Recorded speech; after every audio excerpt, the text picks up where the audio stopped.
planted a whole bunch of St. Augustine. They don't know how to take. How's Wanda doing, Jack? Yeah, she's here. Oh, is she? She's the pastor. Oh. She stopped to visit. St. Augustine like this, they need a lot of moisture. They're gonna be able to be there to save moisture.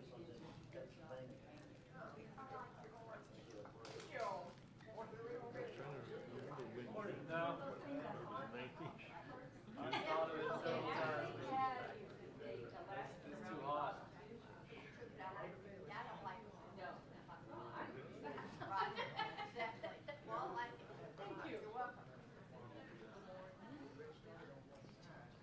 Hi, how are you? Good. How are you? I'm good, Phyllis. Hello, how are you? There you go. We can use your chair. Well, This is my backyard. I don't know if they're coming to That's my backyard. There's a whole bunch of them. We counted 11 fawns the other day. Oh. Some of them are this big. Some of them are I would be feeding them. St. Francisville. Do you feed them, Brad? Yeah, not as much as I used to. But this one here, she's just her and her friend. They just crawled up in front of her that back door and just laid up against the back door. And they concrete, it's early in the morning, so that concrete's probably still really cool for the night. Yeah, this is One Sunday he that's a picture of my place. I got a picture of my place. That's what it looks like. Never a dull moment. You're doing with deer what we do with birds and squirrels and rabbits. And see, we got all of that. Yeah. Oh yeah. The rabbits are fun to watch out in the field. They'll come off. I live a little bit off of just a tree line. It goes out to the woods and to the lake. And watch the rabbits. Well, y'all get turkeys out there too, don't you? Oh yeah. Because when I go out there to visit, we used to see turkeys all over the place. Yeah.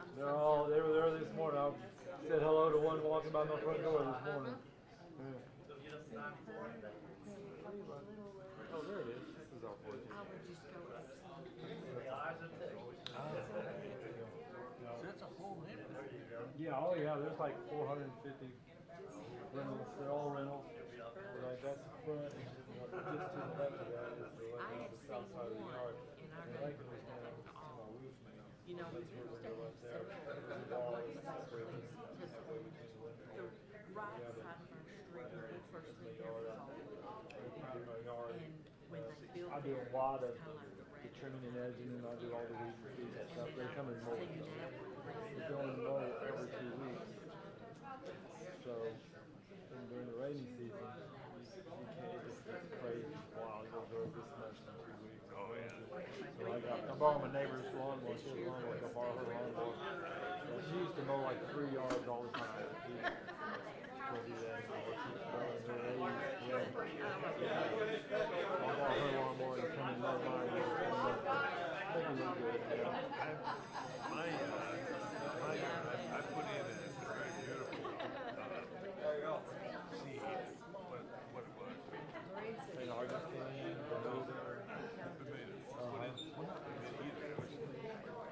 there's a whole bunch of different kinds of Roberta. Yeah. Anyhow, the stuff that I put in needs a lot of sunlight. Oh, really? Oh, and my thought. And over the 14 years we've been there, after 13 years we had our yard done all one time. It's quite good. Yeah. And then we had a contractor to maintain it, and he did a really good job. Hey, old lady. Whatever. Yeah. And then he sent us a message saying, hey, listen, I'm not going to do it commercial. For the next 30 days, we need to find a different shot. So I scurried around trying to find this young couple, man and woman. Hired them. First opportunity he came to do, he called me from we put in our thing, he had a stamp in, and I can't make it. So we went out. And then another week, same, came and cut the grass. And then the next week, his truck had a problem. And this week, he's the same thing. Oh, wow. Hey, I got my truck fixed and everything. I gotta find somebody that. Oh, yeah. Yeah, for I'm sure. not gonna do it. There's no way I'm not gonna do it. Yeah. Anyhow, I'm looking for a New last check out. I used to know a bunch of them. I had 3 of them on my mail route. I just don't. I was up on North Hartford City. I don't know anymore. Yeah.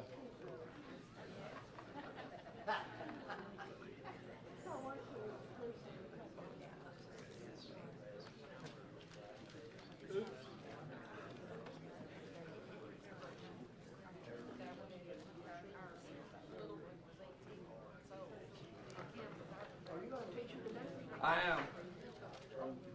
Doing it all. Appreciate it.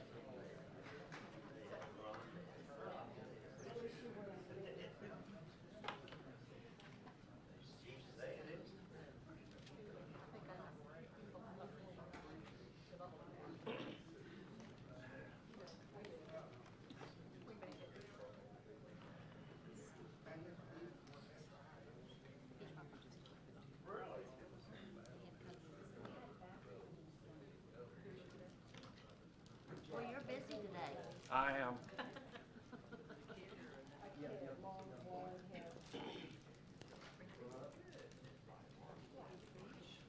Did you preach? Oh, yeah, he's preaching this morning.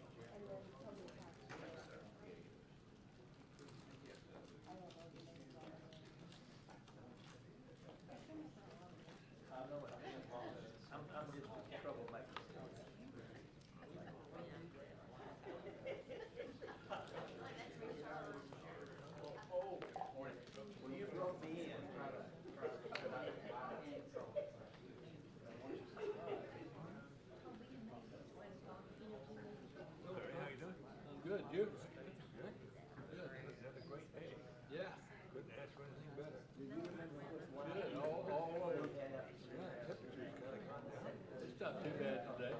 Yesterday was the Friday night, the city had a band singing and stuff. And we thought there was gonna be like 95 degrees, but it was Cool off. really cool off. There's a little breeze coming through, which is very great. Yeah, as long as you got a breeze blowing, it's okay. It'll get hotter, just wait. All week, 93, 94, 95, 96, every day, it's getting hot. That's the time of year we're in. So it's good. I love it. It's my kind of weather. All right. Unmute. Oh, that's loud.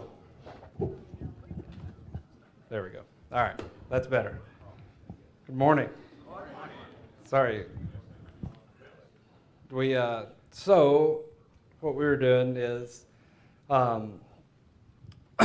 we're changing our streaming service coming up, and so we're trying out some things. And if you ever watch through the website or Facebook, you shouldn't even really notice any changes. But if you use that Roku app, there will be some changes, and we're having to go to YouTube. And so set up a YouTube account, and we're streaming today on YouTube.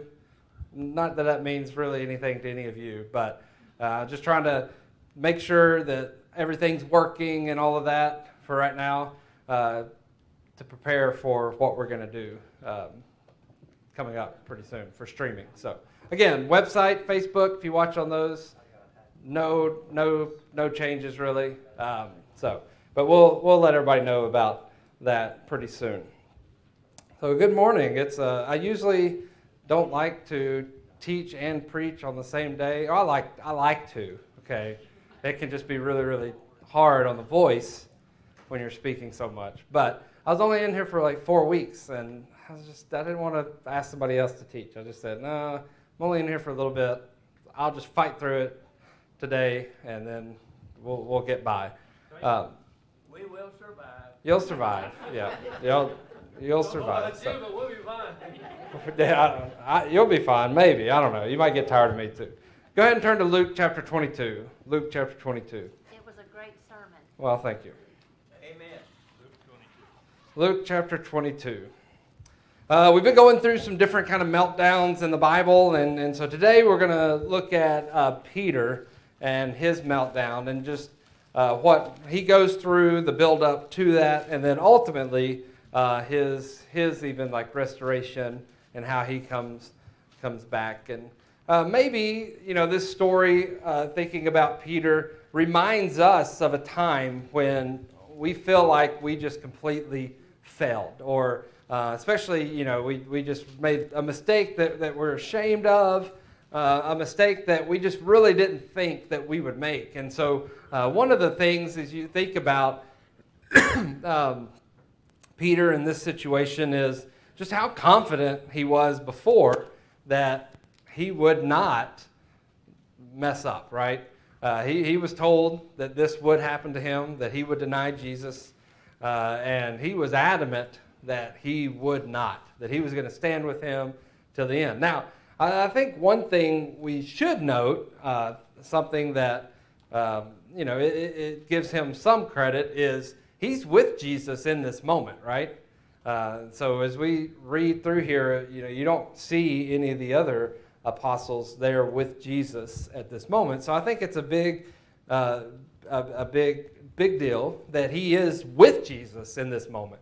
But that also highlights the fact that there are many times in our life we can feel like we're right there, right? That we're doing what we need to do. We can feel close. We can feel like our study is good, our prayer is good, our life is where it kind of maybe needs to be. But that doesn't always equal faithfulness, right? That doesn't always equal the right decision or the best decision.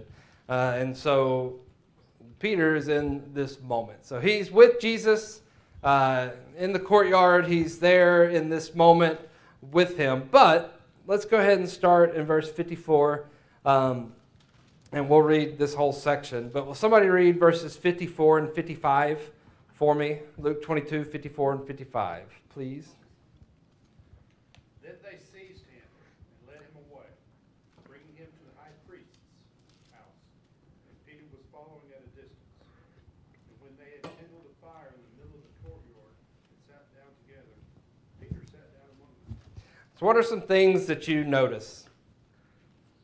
What are some things that you notice? Peter followed at a distance. Yeah, so he followed at a distance. What do you think? I mean, what do you think that might be? Why? Fear. Okay, maybe fear. Anyone else?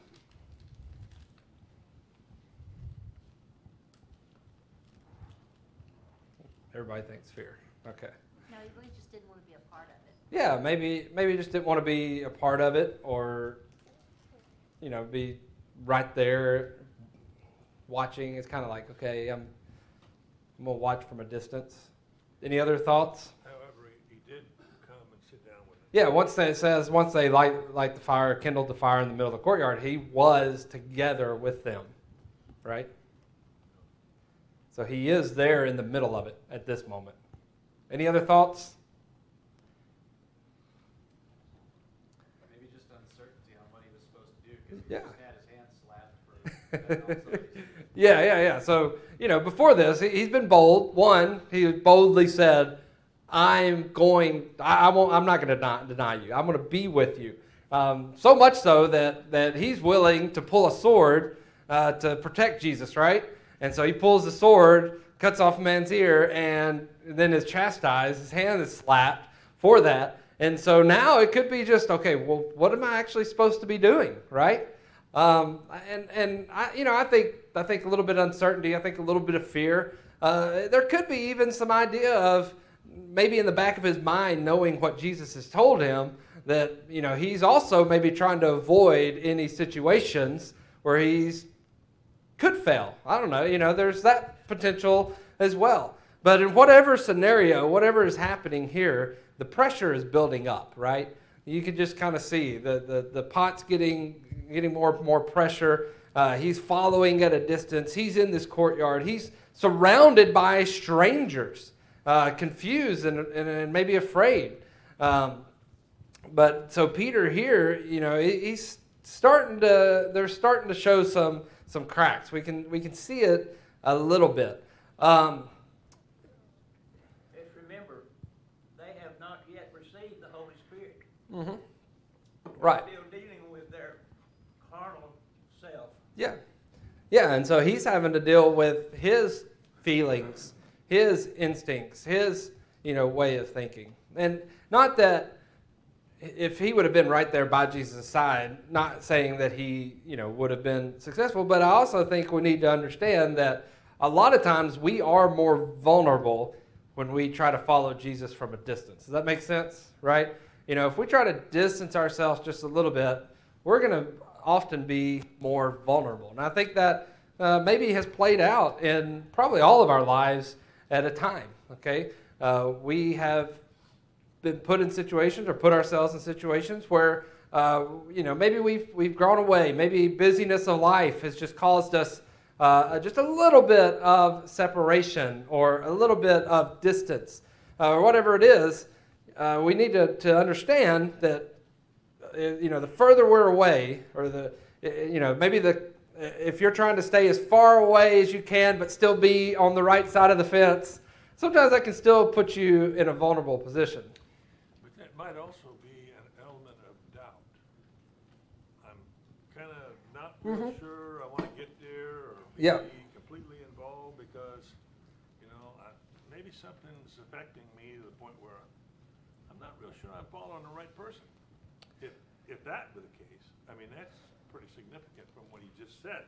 Yes. I'm going to follow you, die for you, and now that doubt is appearing.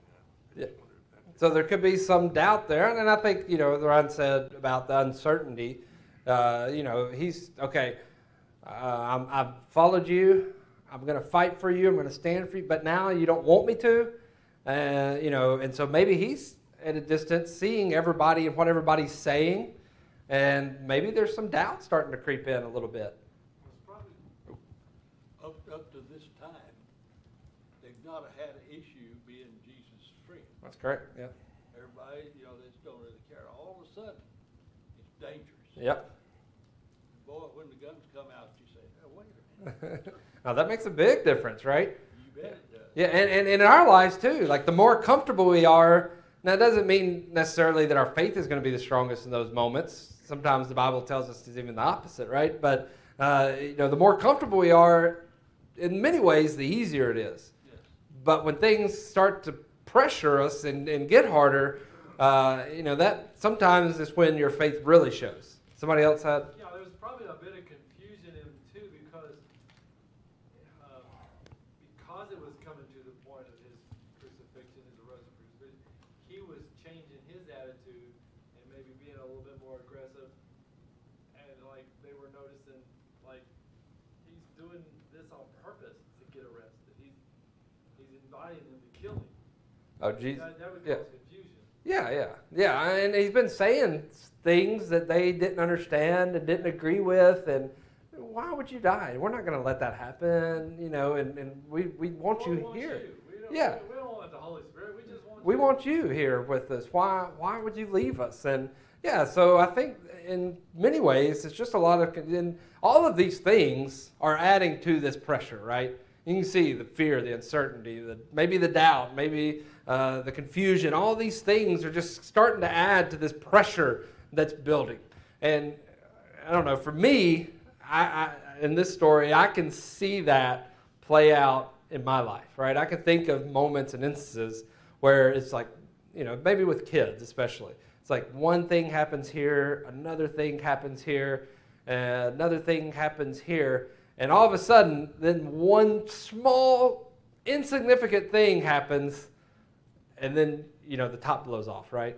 And not that was a big deal, but every little thing just built that pressure up just enough.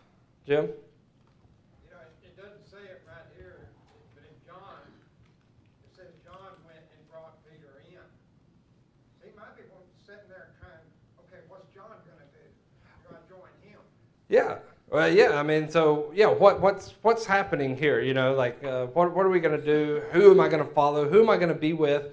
he could be kind of scoping it out, like, okay, how's this going to turn out? And I think really ultimately that's kind of what happens in just a little bit. Any other comments before we move on? All right, somebody get verses 56 through 60, please.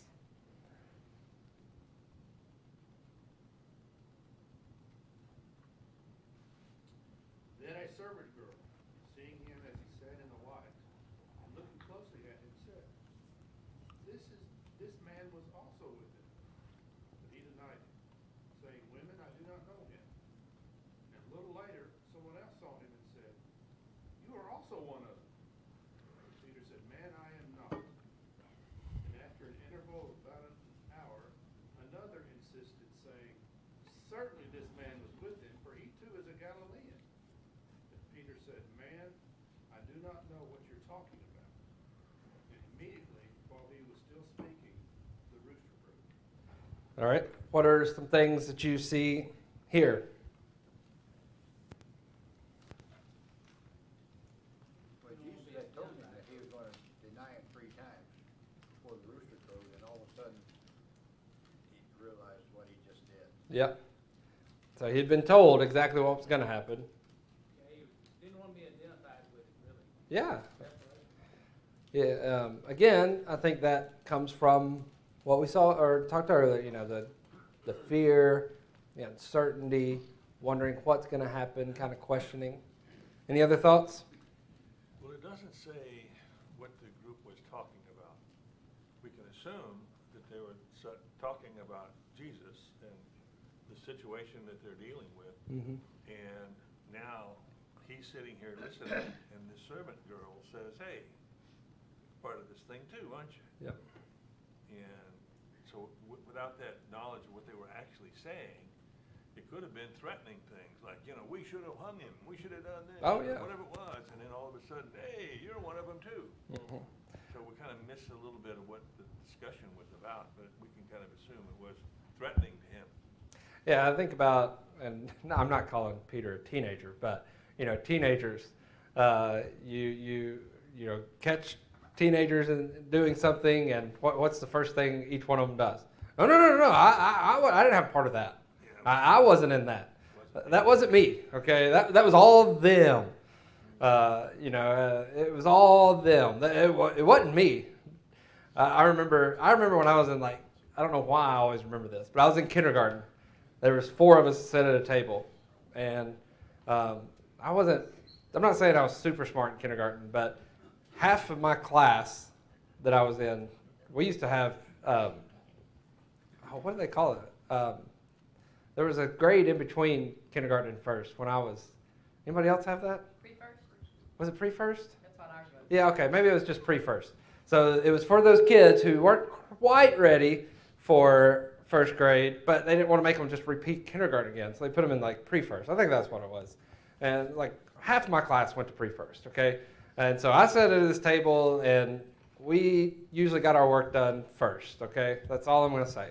And so we were always finished early. And I remember this one day, there's 4 of us, and we'd finished, and then we're playing something, like we're slapping hands or something like that, causing a ruckus, causing a distraction. I didn't think it was fair because we were done. Like, it's not my fault. Nobody else is, right? But the teacher called us out on it, okay? And she was like, what's going on? Okay, I wasn't going to tell on anybody, so I denied it. Nothing, okay? We weren't doing anything. As did 2 of the other people. This one kid, okay, the one that started it, actually, might I add you, he rats us all out. Well, they were doing this. And guess who got in trouble? The 3 of us, not him. Man, I learned a lesson that day, But that angered me so much because he called us out quickly, even though he was the one that started it, and he was the one that was, just as involved as the rest of us, and he didn't get in trouble for it. Not that we got in big trouble that day, but anyway, the point is when the pressure is there, and when you've got this idea or feeling that something is going to come of this, you sometimes we get a little squirrely, don't we? And especially in this situation, we don't know what's being said. We know what they want to do with Jesus, and we know what is said in a little bit. So we can only imagine what is being said right now. And you got to think, Peter's getting a little squirrely. He's getting a little, he's wondering, okay, I don't want this maybe to happen to me. Any other comments or thoughts?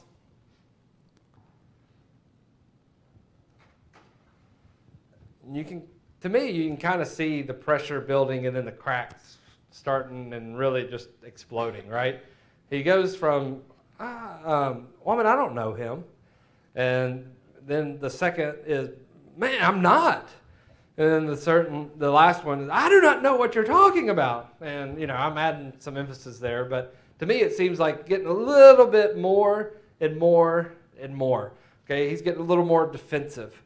But we need to remember that even as bold as Peter was, again, he told Jesus he wasn't going to do this. Then he in the garden stands up for Jesus and is willing to even pull the sword out on soldiers. Even the strongest believers sometimes will sometimes crack under pressure, right? It's tough. I don't know that Peter knew he was doing it. I think a lot of times we get in those moments, and the thing that shocks me about this whole story is, where's everybody else? Right. Peter still followed them. Yeah. All the disciples, he's the only one that remained. The rest of them left. Yeah. So there is a lot of testament to his courage and his faith that he's still there. I agree with that. Yeah, But for I sure. also think it's kind of like you when you're with your buddies in that story. I don't know what you're talking about. Like, you probably didn't even know you were lying at the time or necessarily. You're like, no, I'm just going to protect this. Mm-hmm. I think there's a sense of self-preservation that he has going on here. Like, no, I don't want to escalate this. Jesus said don't chop off the ears, so I don't know what's going on. We'll find out in a minute when Jesus looks at him and Peter realizes. That's the realization. Yeah. And it seeps in. So I don't know that he's actively trying to deny. He's just trying to keep everything calm. Yeah. It feels like he's okay. Yeah, and that's a really good point, because I think a lot of times that's what, and in many ways, sin does that a lot of different times in our life, right? Maybe we're not actively going out there and intentionally, this is what I want to do. But we get put in situations where, we do mess up and we do fail. And then sometimes, maybe we don't fully understand or think about the things that are going on. Especially when you're accused of something, and I'm really, this is really tough on me, okay? I'm really bad with this. So I get defensive. And sometimes even if I think that I'm getting accused of something, I immediately go defensive mode. And when you go defensive mode, it's hard to really formulate what you're thinking, what you're going through, what you want to say, what you're really doing. I mean, that's difficult. So I think certainly Peter, I don't think he's intentionally trying to deny who Jesus is. But I think he's confused. There's some fear, and he's defensive. Any other thoughts?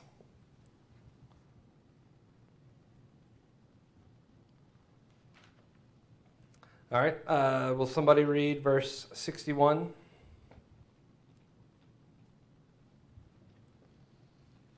The Lord turned and looked at Peter, and Peter remembered the word of the Lord, how he had told him, before a rooster crows today, you will deny me 3 times. What do you think? What are your thoughts on that?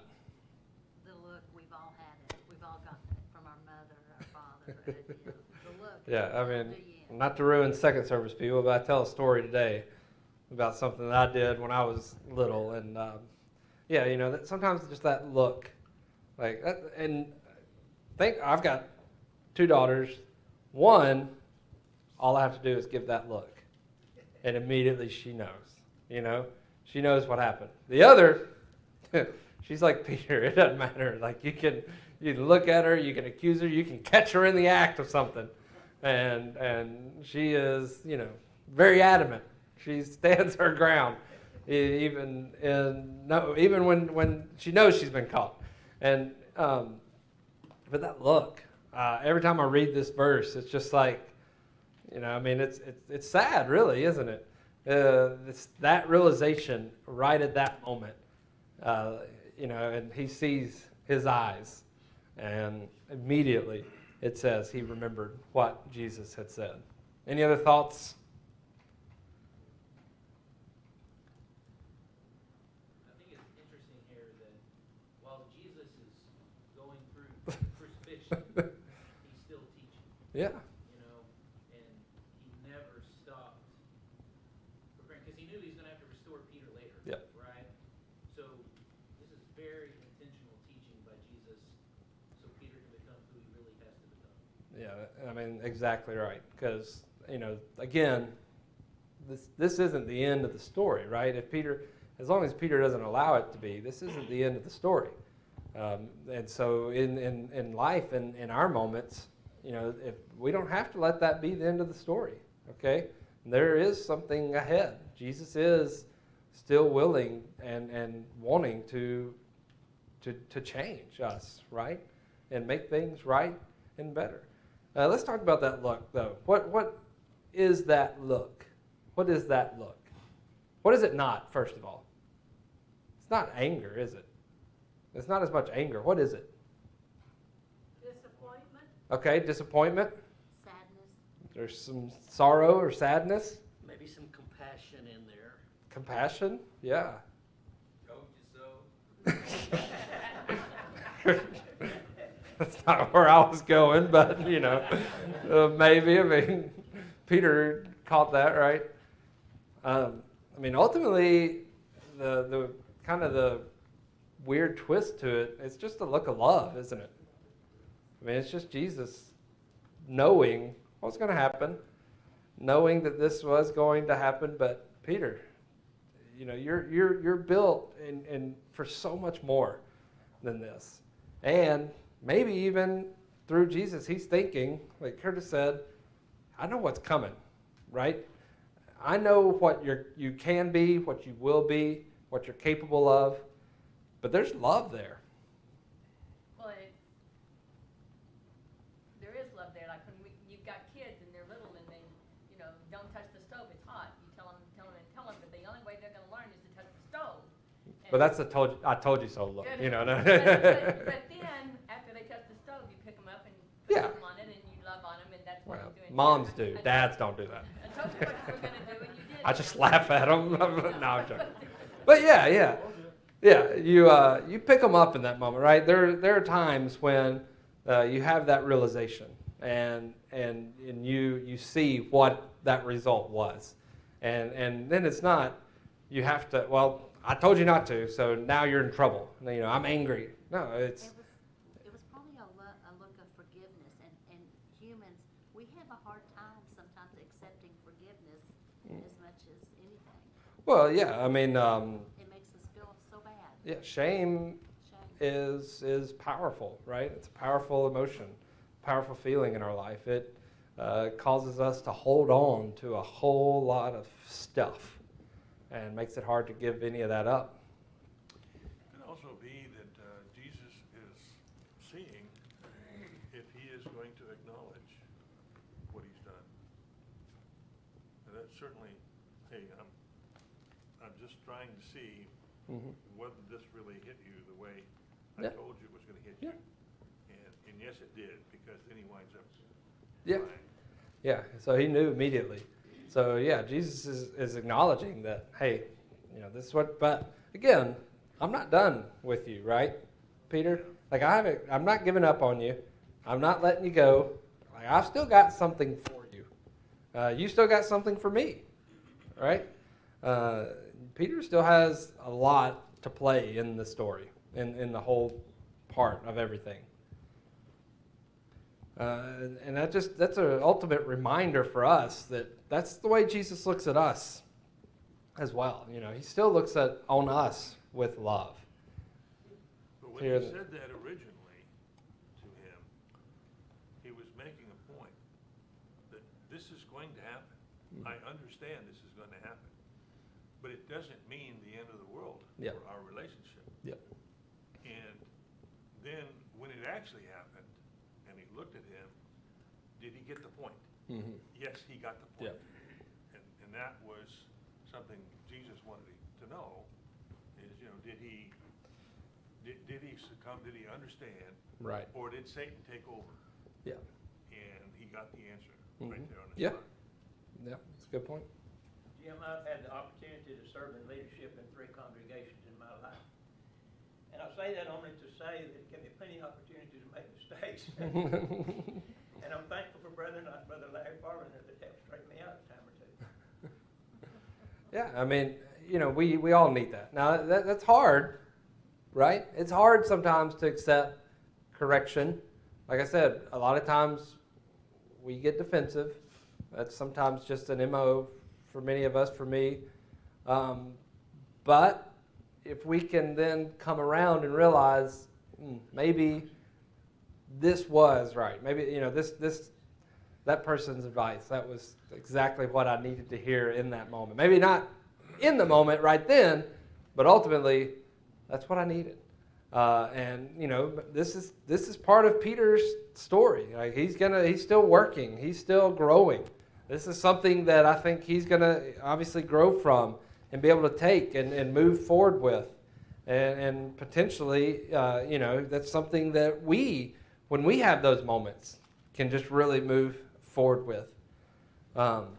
And sometimes I think if we look at our situations in our life and our failures, sometimes we recognize them more by the disappointment that we're causing others. And that could be disappointment that we're causing Jesus, God, like knowing that we've not done what we supposed to do. It could be, growing up, I just did not want to disappoint my mom.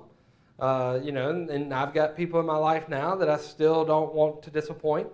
Sometimes failing is recognizing that I've maybe let someone down.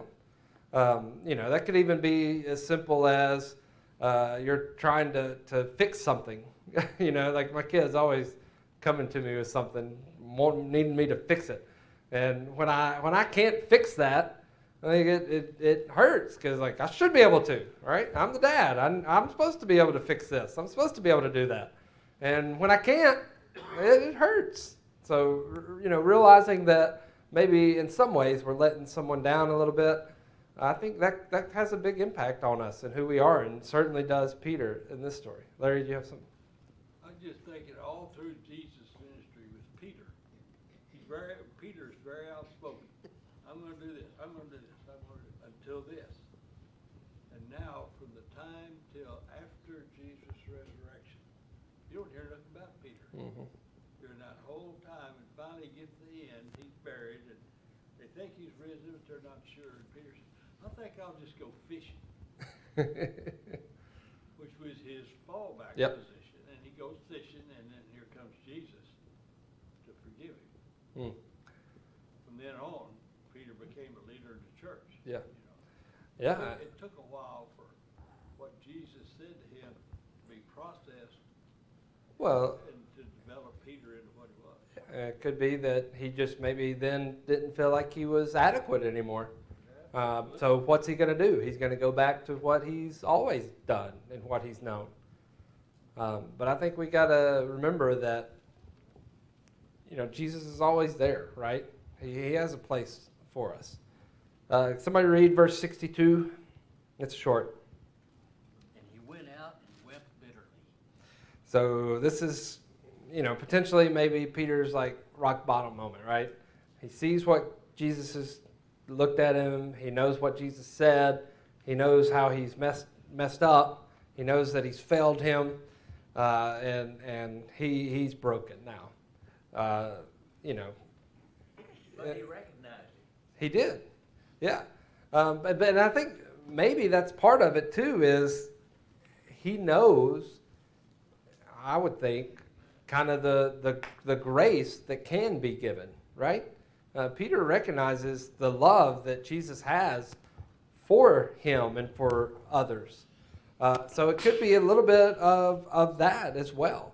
But that starts his healing, right? He has to endure this and go through this, but ultimately be able to come through on the other end and accept that forgiveness. Any other thoughts before we wrap up? Well, that was his great remorse, but then he repented, which led to restoration. Mm-hmm. Yeah, so, he's got the remorse, but then it's got to be followed by action as well, right? I'm stuck on verse 32, where Jesus says, "But I prayed for you, Simon, that your faith may not fail. And when you have turned back, strengthen your brothers." Oh. So when you come to the end of your pride, and you get completely humiliated, then you've got a job to do. Yep. Which is turn around and use your story and strengthen those whose faith also may fail. Use your story to strengthen them. And yeah, so Jesus had ultimate confidence in him, right? Hey, even when you fail, just pick yourself back up, come back, because I've still got something for you, right? Any other thoughts?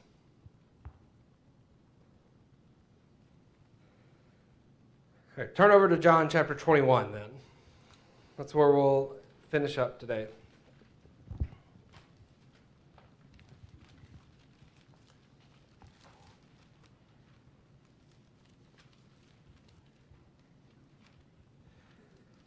Somebody read verses 15 through 17 for me.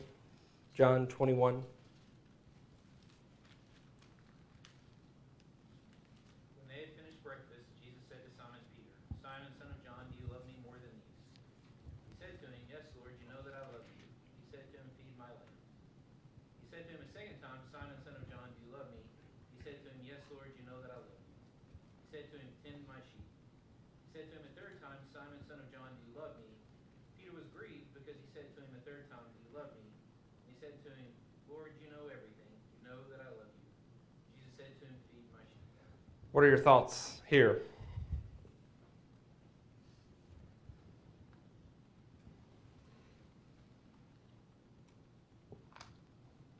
No thoughts? Digging deep into it. Huh?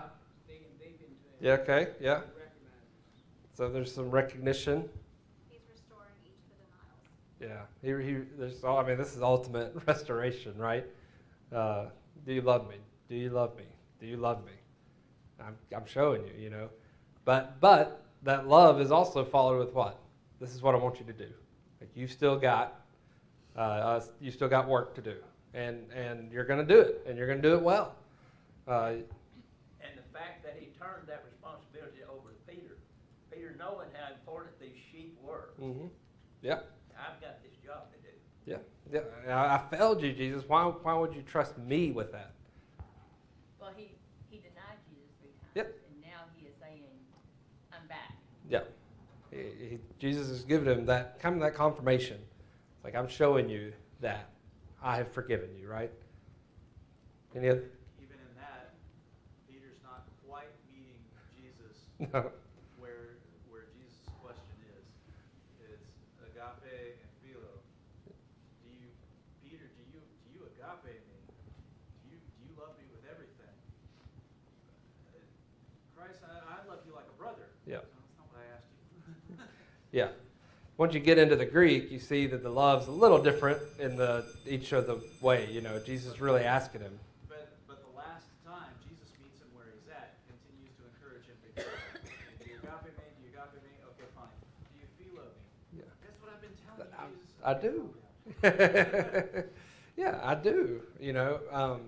I'm telling you, I love you. Well, but that's not what I'm asking, right? I'm asking, are you willing to give up everything for me? And, even though Peter doesn't necessarily say that or admit that, I think we see that, the way it plays out. Even in this, Peter's still Yeah. growing. Yeah, and throughout the rest of his story, that shows, right? Peter was willing to do everything, unconditional love for Jesus from that moment forward. Jim, for what it's worth, the number 3 here is that both Christ asked him 3 times, totally did deny him 3 times. Here he asked him 3 times, do you love him? Yeah. How many times in our life do we try to attempt something and we say, well, the 3rd time, Yeah, that's a good. I don't know. I don't know the origin of third time's a charm. Does anybody? he just had to stay after him, or he's going to get this right. Yeah. Just knowing like it's not the end, right? It's not over. Sometimes we have to be reminded of that. We have to understand. Just where Peter was, you got to know. And this is a little bit different of a meltdown than even we've seen in the first couple. But I think this is something very applicable to us. That pressure builds. We're put in those positions. It can be really tough, right? It can be really difficult. Any other thoughts?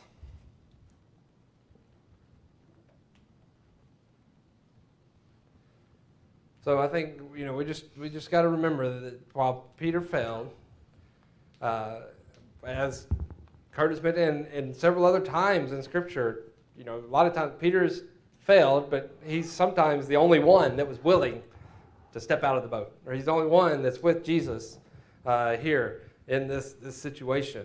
So we see that Peter is willing to be there, but he did fail. But Jesus is there to pick him up. Jesus is there to restore him.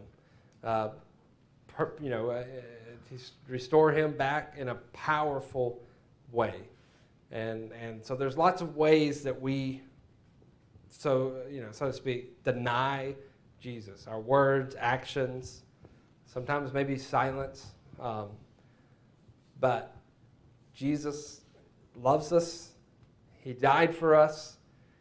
He brings about restoration in our life, no matter what that looks like, or where we are, or what we've done. Okay? He's willing to pick us up, bring us back, and allow us to continue to grow into what our story can be and should be. All right? Thank y'all. Have a great week this week. Appreciate you.